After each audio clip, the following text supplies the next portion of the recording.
I've left some materials on your desks, tables there. You'll see that there is a set of handouts. That's the slides that I'm going to do this afternoon, so you might want to take some notes, but certainly they're there for you to use. I've left some publicity materials, advertising, adult support protection, and I have more here propping up the projector, and you can have them later on, and I certainly can provide any more after that if you want to contact me. I will start the presentation. When I was invited to come along, I was really pleased to get the opportunity to come along. We've been running a series of training events in East Renfrewshire for agencies, half-day events, morning sessions, afternoon sessions, and we're training now about 700 staff and befrienders, a whole different variety of groups. The training is open to anyone who wants to come along. There's no cost to the training, and we're trying to raise awareness of adult support protection and what it means for everyone in East Renfrewshire. I was speaking to Linda there about the makeup of the groups that are members here, and part of what I'm aware of is that a lot of agencies are agencies where there are paid members of staff, but a lot of agencies are the organisations like the Bridge Club or other small agencies where they're not formal, if you like. It's just people who come together, and this act is for everyone. There's benefits to everyone to know about this act, and there's also duties and responsibilities placed in all organisations as a result of the act, and it's good to be aware of all of that. The next training is in August. I put the training out to Linda all the time, and she advertises it for me, and I'm really grateful for that. We will continue to run the training all through the winter as we have done, and people are very welcome to come along. If you have any specific needs, and I'll speak to Linda perhaps about the small groups who are all just volunteers, and we might want to run some special sessions for them, because that means that we're not actually targeting them as paid employees, because you have different responsibilities in that, and that would be more an awareness raising, and I'm happy to talk to anyone about organising training like that. So today what I've done is basically a mix to try and give you a taster of what the Act is about, and what it means to you and the people that you work with, the residents of East Renfrewshire. You'll see here that we've got the picture behind. This was from the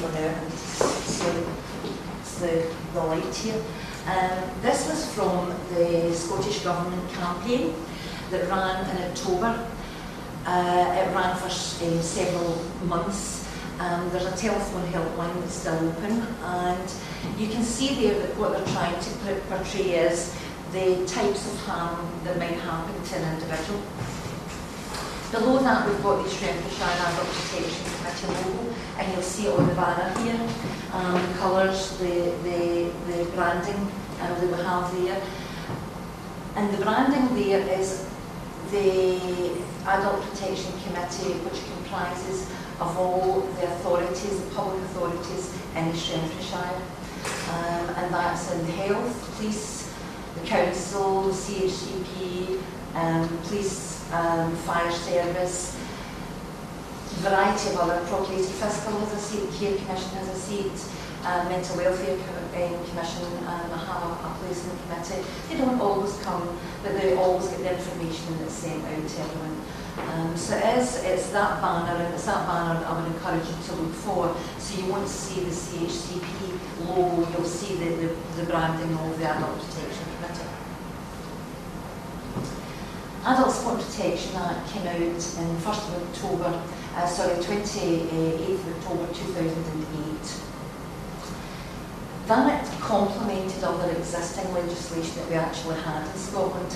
And Scotland has a very progressive legislation for protecting people who might be at risk.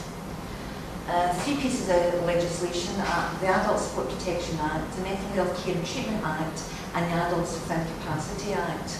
All are compliant with the Human Rights Act, and all equalities legislation. Adult Sport Protection Act was last, and it was meant to join up to make sure that there were no gaps and that no one missed out in the, where they needed support or they needed protection. Why was the legislation needed? We had what I've described here as the Borders report. It was a young woman with learning disability in the Borders who was systematically abused over a number of years by a variety of people. When the Mental Welfare Commission did a report, there were a lot of recommendations. But basically what came out of that was that people had information but didn't actually share that information between the agencies. And so the young woman was left in a terrible situation. What they did was they decided to bring out legislation that would make sure that people had to communicate, the agencies had to communicate between one another, and to try and fill that gap. It had been getting looked at before that for a wee time as well, because there was a recognition that there were gaps. But Borders report was only one of the things that pushed the legislation forward. If we look at the evidence from studies, comic relief, 42,000 older people, approximately 4% of people in Scotland were abused in a number of ways. That's a lot of people. And a lot of it was discovered that it was family members or acquaintances, carers who came into their home. And again, older people, we are very familiar with the child protection. We've had 20 years of child protection legislation, and we are all very much aware of it's everyone's responsibility. And what we're now trying to do is make sure that everyone in the community recognises that adult abuse is also everyone's responsibility.